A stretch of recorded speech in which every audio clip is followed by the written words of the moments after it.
پاک کی رحمت دلانے والا عمل۔ اللہ پاک کے آخری نبی میرے خاتم الانبیاء صلی اللہ علیہ وآلہ وسلم نے ارشاد فرمایا، مصیبت کے وقت انا للہ و انا الیہ راجعون پڑھنا اللہ رب العزت کی رحمت ملنے کا ذریعہ ہے۔ حضرت ثابت بنانی رحمۃ اللہ علیہ فرماتے ہیں، ایک مرتبہ تابعی بزرگ حضرت مطرف رحمۃ اللہ علیہ کے بیٹے کا انتقال ہو گیا۔ ظاہر ہے بیٹے کا فوت ہونا بہت بڑا گہرا صدمہ ہوتا ہے، مگر حضرت مطرف رحمۃ اللہ علیہ نے اس پر کمال صبر کیا۔ آپ اس وقت بھی عمدہ کپڑے پہنے ہوئے، تیل وغیرہ لگائے ہوئے تھے۔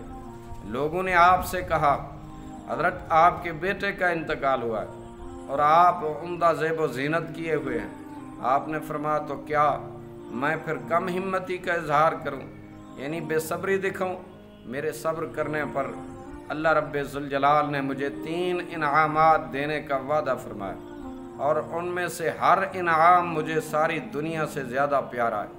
اللہ کریم فرماتا ہے، الذین اذا اصابتهم مصیبۃ قالوا انا للہ و انا الیہ راجعون اولئک علیہم صلوات من ربہم ورحمہ واولئک هم المہتدون۔